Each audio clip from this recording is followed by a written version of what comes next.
यदि हम ऐसा सोचते हैं कि डायोड केवल फॉरवर्ड बायस में ही हमारे लिए उपयोगी हैं और रिवर्स बायस में नहीं, तो ऐसा नहीं है। कुछ ऐसे डायोड हैं जो केवल रिवर्स बायस में ही हमारे लिए उपयोगी होते हैं और ऐसा ही एक डायोड है जेनर डायोड। हम जानते हैं कि रिवर्स बायस में एक ऐसा वोल्टेज होता है जिसमें धारा का मान एकाएक बहुत अधिक प्राप्त हमें होता है और इसके बारे में सबसे पहले बताया था वैज्ञानिक जेनर ने, और इसी के नाम पर हमने इस वोल्टेज का नाम रखा है जेनर ब्रेकडाउन वोल्टेज, यानी कि जेनर भंजन वोल्टेज। तो जेनर डायोड भी एक ऐसा डायोड है जो जेनर भंजन वोल्टेज पर ही कार्य करता है।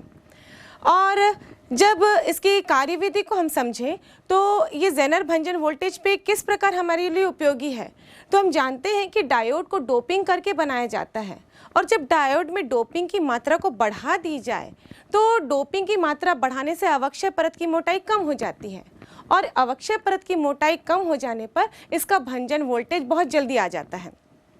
तो इसका इस्तेमाल हम करते हैं वोल्टेज नियंत्रक के रूप में।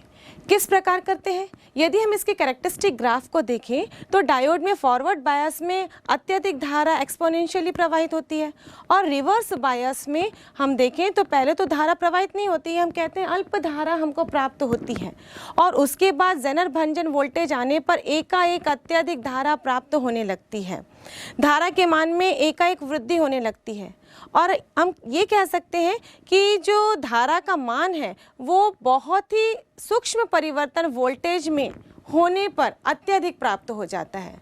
या दूसरे शब्दों में हम कहें तो बहुत अधिक धारा हमको वोल्टेज के सूक्ष्म परिवर्तन में प्राप्त होती है, या यूँ कहें कि वोल्टेज तो नियत रहता है पर धारा के मान में वृद्धि हो जाती है और इसी गुण को इस्तेमाल करके हम जेनर डायोड का उपयोग वोल्टेज नियंत्रक के रूप में करते हैं। जब जेनर डायोड का उपयोग वोल्टेज नियंत्रक के रूप में किया जाता है तो इस जेनर डायोड को जोड़ा जाता है श्रेणी क्रम में एक प्रतिरोध के साथ और जिस उपकरण में वोल्टेज को नियंत्रित करना है उसको जेनर डायोड में जोड़ा जाता है समांतर क्रम में। तो इसका परिपथ सर्किट कुछ इस प्रकार नज़र आता है। यहाँ पर हम देख सकते हैं कि जेनर डायोड के साथ एक श्रेणी क्रम में प्रतिरोध जुड़ा है और ये बल्ब जुड़ा है जिसके अक्रॉस हमको वोल्टेज को नियंत्रित करना है। अब ये किस सिद्धांत पर कार्य करता है? जेनर डायोड का जो भंजन वोल्टेज होता है उतना ही वोल्टेज वो नियंत्रित करता है, यानी कि उसके जो सिरों के मध्य वोल्टेज होता है वो उसके जेनर भंजन वोल्टेज के बराबर ही होता है। और जैसे कि मैंने आपको बताया इसका भंजन वोल्टेज बहुत ही कम, मतलब बहुत ही जल्दी आ जाता है। तो यदि मान लीजिए कि हमको एक ऐसा बल्ब चाहिए जिसके अक्रॉस वोल्टेज 5 वोल्ट का है, तो हम जो जेनर डायोड यूज़ करेंगे उसके समांतर क्रम में उस जेनर डायोड का भंजन वोल्टेज भी 5 वोल्ट का होना चाहिए और ये 5 वोल्ट नियत ही रहेगा इस बल्ब के अक्रॉस भी। किस प्रकार? यदि यहाँ पर जो निवेशी आउटपुट दिया जा रहा है वो फ्लक्चुएट हो रहा है और ये जेनर डायोड हमेशा रिवर्स बायस में काम करता है। जेनर डायोड फॉरवर्ड बायस में नहीं काम करेगा क्योंकि रिवर्स बायस में ही भंजन वोल्टेज प्राप्त होता है। तो यहाँ पर हमने जेनर डायोड को रिवर्स बायस में जोड़ा हुआ है और यदि यहाँ पर जो निवेशी वोल्टेज दिया जा रहा है उसमें फ्लक्चुएशन है, माना कि वोल्टेज अधिक है, उस कंडीशन में जो श्रेणी क्रम में जेनर डायोड से प्रतिरोध जुड़ा हुआ है जितना भी वोल्टेज का ड्रॉप होगा वो कहाँ पर होगा? इस प्रतिरोध के अक्रॉस होगा। मतलब यदि धारा के मान में वृद्धि हो रही है, वोल्टेज बढ़ रहा है तो धारा के मान में वृद्धि होगी, तो उसका फ्लक्चुएशन वोल्टेज का हमको कहाँ देखने को मिलेगा? इस प्रतिरोध के सिरों के अक्रॉस। लेकिन ये जो जेनर डायोड यहाँ पर श्रेणी क्रम में जुड़ा हुआ है उस जेनर डायोड का वोल्टेज नियत ही रहेगा, वो भी कितना? भंजन वोल्टेज में, क्योंकि हम जानते हैं फॉरवर्ड बायस में तो धारा आसानी से प्रवाहित हो जाती है किसी भी डायोड में, पर रिवर्स बायस में वोल्टेज के धारा के प्रवाह को डायोड रोकता है, वहाँ पर रुकावटें आती हैं। तो जेनर डायोड भी अगर फॉरवर्ड बायस में होगा तो उसमें से धारा आसानी से प्रवाहित हो जाएगी, लेकिन वो कब ब्लॉक करेगा? जब वो रिवर्स बायस में होगा और यहाँ पर भंजन वोल्टेज आ गया, यानी कि इस डायोड का यदि भंजन वोल्टेज यहाँ पर हमने देख लिया है, भंजन वोल्टेज पर हमने जोड़ा है जो कि 5 वोल्ट का है मान लीजिए, तो यहाँ पर इसके बाद कितनी भी अधिक धारा प्रवाहित हो जाए लेकिन वो वोल्टेज नियत ही रहेगा और वो मान लीजिए 5 वोल्ट का है तो 5 वोल्ट ही रहेगा। तो इस प्रकार इस बल्ब के अक्रॉस भी वोल्टेज नियत ही रहेगा। अगर मान लीजिए यहाँ पर जो निवेशी इनपुट दिया जा रहा है वोल्टेज का मान गिर गया, कम हो गया भंजन वोल्टेज से, उस कंडीशन में क्या होगा? उस कंडीशन में भी जो यहाँ पर प्रतिरोध है उसी के अक्रॉस ही वोल्टेज में परिवर्तन होगा और जो जेनर डायोड के सिरों के बीच में जो वोल्टेज है वो जेनर भंजन वोल्टेज के बराबर ही होगा। तो जो जेनर डायोड होता है वो लो वोल्टेज कंडीशन में भी किसी भी उपकरण को ट्रांजिएंट आउटपुट वोल्टेज से सुरक्षित करता है। अगर मान लीजिए यहाँ पर दोनों ही डायरेक्शन में वोल्टेज सिग्नल दिया जा रहा है, मतलब पॉजिटिव वोल्टेज भी दिया जा रहा है, नेगेटिव वोल्टेज भी दिया जा रहा है, तो जैसे कि मैंने बताया पॉजिटिव वोल्टेज में तो ये धारा को प्रवाहित कर देगा फॉरवर्ड बायस में। तो उस कंडीशन में हम लोग सर्किट में 2 जेनर डायोड जोड़ते हैं जो कि श्रेणी क्रम में होते हैं और दोनों ही अपोजिट डायरेक्शन में होते हैं। इस प्रकार हम देखें तो यहाँ पे 2 जेनर डायोड श्रेणी क्रम में अपोजिट डायरेक्शन में जोड़ा जाता है। इस कंडीशन में यहाँ पर चाहे पॉजिटिव वोल्टेज लगाया जाए चाहे नेगेटिव वोल्टेज लगाया जाए, यहाँ पर एक डायोड ऐसा होगा जो कि रिवर्स बायस कंडीशन में होगा और वही धारा के प्रवाह को रोकेगा या फिर हम कह सकते हैं वोल्टेज को नियंत्रित करेगा और वही नियंत्रित वोल्टेज यहाँ पर आउटपुट में प्राप्त होगा। इस प्रकार श्रेणी क्रम में अपोजिट डायरेक्शन में जोड़े गए 2 जेनर डायोड का सिंबल इस प्रकार बनाया जाता है। हम एक ही एस जैसे बना देते हैं और 2 ट्रायंगल को एक साथ बना देते हैं। तो इस प्रकार जो जेनर डायोड है वो रिवर्स बायस में एक वोल्टेज नियंत्रक के रूप में कार्य करता है। और ऐसे ही रिवर्स बायस में काम करने वाला एक और डायोड है जिसको हम फोटो डायोड के नाम से जानते हैं। एक्चुअली ये photo diode opto electronic junction diode का एक प्रकार है, यह एक उदाहरण है। ऑप्टो इलेक्ट्रॉनिक जंक्शन डायोड ऐसे डायोड होते हैं जिनमें ऑप्टो यानी कि लाइट सिग्नल को या तो इलेक्ट्रिक सिग्नल में चेंज किया जाता है या इलेक्ट्रिक सिग्नल को हम लाइट सिग्नल में चेंज करते हैं। ये जो फोटो डायोड है वो भी रिवर्स बायस में काम करने वाला डायोड है, लेकिन यहाँ पर जो रिवर्स बायस दिया जाता है वो इसके भंजन वोल्टेज से कम होता है।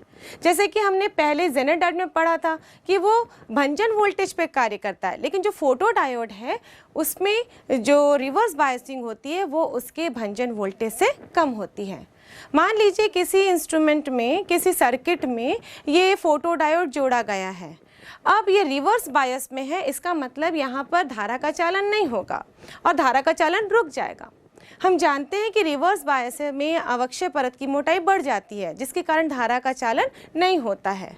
अब यहाँ पर धारा को प्रवाहित होने के लिए जो अर्धचालक हैं उनमें ऊर्जा दी जानी चाहिए ताकि जो इलेक्ट्रॉन्स हैं वो बैंड गैप को पार कर सकें। अगर बैंड गैप Eg है तो यहाँ पर ऊर्जा उस बैंड गैप से अधिक होनी चाहिए। उतनी ऊर्जा हम किसी भी रूप में दे सकते हैं, चाहे हम विद्युत के रूप में दे सकते हैं, चाहे प्रकाश के रूप में दे सकते हैं, चाहे ऊष्मा के रूप में दे सकते हैं। पर यह फोटो डायोड में जो ऊर्जा है वो ऊष्मा के रूप में और विद्युत के रूप में नहीं दी जाती, बल्कि वो दी जाती है प्रकाश के रूप में। नाम से ही समझ में आ रहा है ये ऑप्टो इलेक्ट्रॉनिक डिवाइस है। तो यहाँ ऊर्जा किसके रूप में दी जाएगी? प्रकाश के रूप में दी जाएगी। और जब इतनी आवृत्ति का प्रकाश दिया जाए जो उसके बैंड गैप से, एनर्जी बैंड गैप जो होती है उससे अधिक हो, तभी यहाँ पर धारा का प्रवाह शुरू होता है, यानी कि डायोड यहाँ पर चालन का काम करता है। और ये ऊर्जा होती है h न्यू, जहाँ न्यू इस आपतित प्रकाश की आवृत्ति होती है और h प्लैंक कांस्टेंट। और ये जो फोटो डायोड है उसको भी कुछ इस प्रकार बनाया जाता है कि इसमें भी जो आपतित प्रकाश है वो संधि पर ही आपतित होता है और संधि पर जब प्रकाश आपतित होता है तो वहाँ पर इलेक्ट्रॉन होल युग्म उत्पन्न हो जाते हैं। चूँकि बैरियर मोटा होता है तो ये इलेक्ट्रॉन और होल आपस में रिकम्बाइन नहीं हो पाते हैं और एन क्षेत्र में इलेक्ट्रॉन बढ़ जाते हैं, पी क्षेत्र में होल बढ़ जाते हैं, जिसके कारण यहाँ पर अधिकता हो जाती है आवेश वाहकों की और यहाँ पर पश्च धारा प्रवाहित होने लगती है, या फिर ये कह सकते हैं जो धारा प्रवाहित होती है वो पश्च धारा के अनुदिश होती है। और इस प्रकार जब फोटोडायोड को किसी सर्किट में जोड़ा जाता है तो उस सर्किट में एक निश्चित या उचित आवृत्ति के प्रकाश संधि पर पड़ने से उस सर्किट में पश्च धारा प्रवाहित होने लगती है। और इस प्रकार के ऑप्टो इलेक्ट्रॉनिक डिवाइस यानी कि फोटोडायोड का उपयोग विभिन्न जगहों पर किया जाता है, जैसे कि परिवर्ती प्रकाश सिग्नल को विद्युत सिग्नल में कन्वर्ट करने के लिए। ये जो फोटोडायोड होते हैं वो एक्चुअली प्रकाश के संसूचक होते हैं। ये ऐसे अर्धचालक से बनाए जाते हैं जो कि प्रकाश संवेदी होते हैं, इसलिए ये लाइट को डिटेक्ट करते हैं और इसलिए इनका उपयोग स्वचालित या फिर बोल सकते हैं जो लाइट की इंटेंसिटी से काम करते हैं ऐसे स्विच में किया जाता है। इसका उदाहरण यदि हम देखें तो स्ट्रीट लाइट की बात हम करें तो वो टाइम से जल जाते हैं प्रकाश की इंटेंसिटी के आधार पर। यदि हम पहले देखें तो क्या होता था, मान लीजिए लाइट जलाने का टाइम फिक्स है 6 बजे का, तो गर्मी के दिनों में तो 6 बजे भी उजाला रहता है और ठंडी के दिनों में तो 5 बजे से अंधेरा हो जाता है। तो यदि 6 बजे अगर हम टाइम फिक्स कर दें तो सही समय पर हमको रोशनी स्ट्रीट लाइट की नहीं मिल पाती थी, इसके कारण असुविधा होती थी। लेकिन जब प्रकाश ये मतलब फोटोडायोड का इस्तेमाल किया जाता है तो वो प्रकाश संवेदी होते हैं, यानी कि जब प्रकाश ऑलरेडी एटमॉस्फेयर में मौजूद होता है, वातावरण में होता है, उस समय ये स्विच ऑफ रहते हैं। एक्चुअली जो फोटोडायोड के साथ यहाँ पर एक स्पेशल प्रकार का स्विच भी जोड़ा जाता है जिसको रिले स्विच कहते हैं हम लोग, जो कि प्रकाश की इंटेंसिटी से काम करने लगते हैं।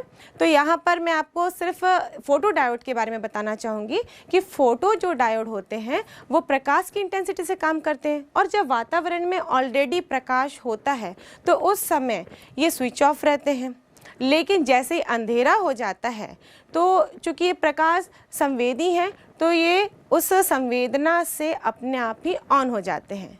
तो वहाँ पर लाइट जाकर जलाने की आवश्यकता नहीं होती, बल्कि वो ऑटोमेटिकली प्रकाश की संवेदना से ऑन या ऑफ हो जाते हैं।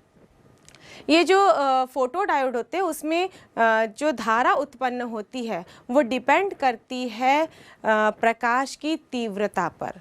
जितनी ज़्यादा प्रकाश तीव्र होगी उतना ही धारा का परिमाण भी देखने को प्राप्त होता है। तो इस प्रकार फोटोडायोड रिवर्स बायस में काम करने वाला एक ऐसा डायोड है जो कि प्रकाश ऊर्जा को विद्युत ऊर्जा में कन्वर्ट करता है। अब अगला जो ऑप्टो इलेक्ट्रॉनिक्स जंक्शन डायोड है वो है सोलर सेल, जिसका नाम हम सभी सुनते आए हैं। ये जो सोलर सेल होता है वो एक ऐसा जंक्शन डायोड है जो कि न फॉरवर्ड रिवर्स में काम करता है ना ही रिवर्स बायस में काम करता है। इसमें बायसिंग नहीं होती है। अभी तक हमने जितना भी पढ़ा उसमें हम देख रहे थे कि जो डायोड है वो रिवर्स बायस में काम कर रहा था, लेकिन जब सोलर सेल को सर्किट में जोड़ते हैं तो उसमें कोई भी बायसिंग नहीं होती, क्योंकि सोलर सेल एक ऐसा उपकरण है, एक ऐसा डिवाइस है जो कि सौर ऊर्जा को स्वयं ही विद्युत ऊर्जा में कन्वर्ट करता है। इसलिए हम इसमें पहले से कोई भी विद्युत स्रोत नहीं जोड़ते हैं। अब ये जो सोलर सेल होता है इसको हम पी प्रकार और एन प्रकार के अर्धचालक से ही बनाते हैं, क्योंकि ये संधि डायोड है। लेकिन यहाँ पर एन प्रकार के डायोड को पी प्रकार के ऊपर रखा जाता है और एन प्रकार के डायोड की परत बहुत ही पतली होती है पी प्रकार के कंपैरिजन में, और इन दोनों अर्धचालकों के ऊपर एक फिंगर डायोड भी रखा जाता है।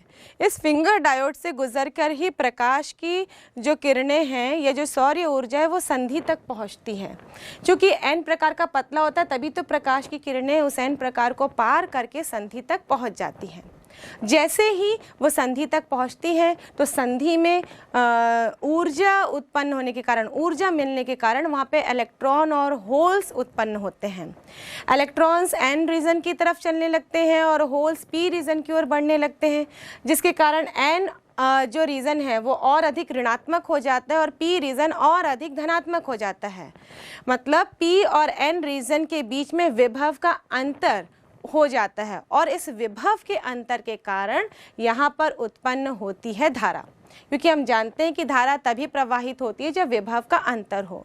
तो ये P और जो N प्रकार के अर्धचालक रहते हैं वो पॉजिटिव टर्मिनल और नेगेटिव टर्मिनल ऑफ बैटरी की तरह काम करने लगते हैं और इस सर्किट में प्रवाहित होने लगती है विद्युत धारा, जिसके कारण हम कई उपकरणों को चलाते हैं।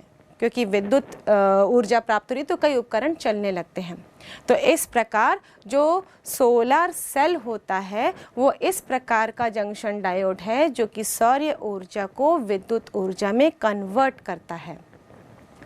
अब इसको हमने तो बहुत जगह पर देखा है, आपने अपने स्कूलों में देखा होगा जो क्या बोलते हैं सुजला योजना बनाई गई है, जहाँ पर हम देखते हैं गाँव में खेतों में सोलर बड़े बड़े पैनल्स रहते हैं, ऑफिसों में, घर में, मकानों में, बिल्डिंगों में हमने बहुत जगह इन सोलर पैनल्स को देखा है। इन पैनल्स में सोलर सेल ही लगे हुए होते हैं।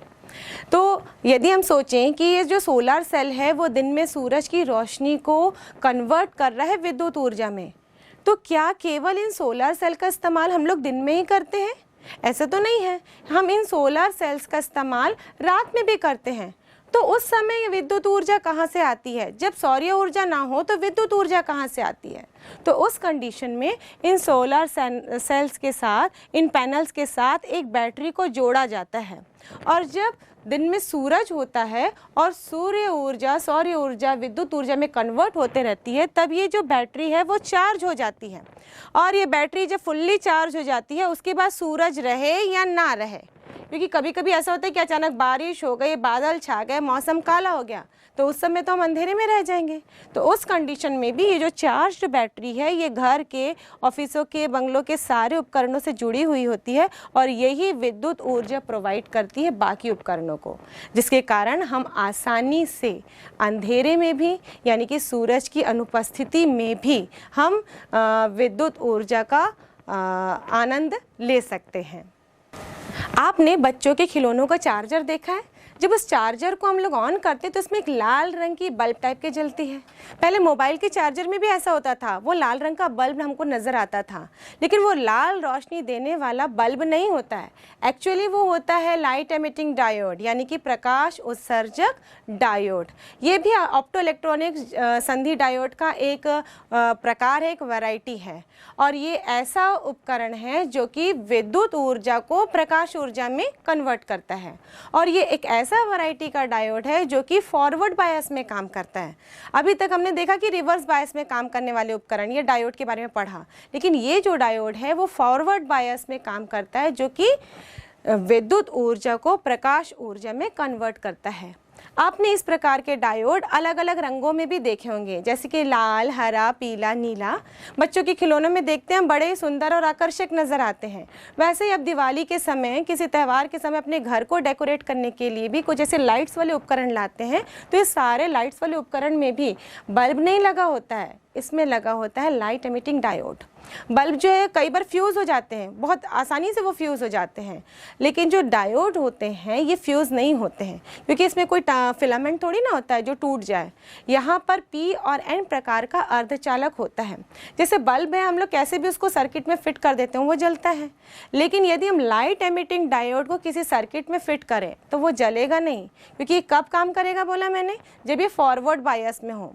फॉरवर्ड बायस मतलब इस डायोड के P टर्मिनल को बैटरी के प्लस सिरे से जोड़ना है और N टर्मिनल को बैटरी के माइनस सिरे से जोड़ना है।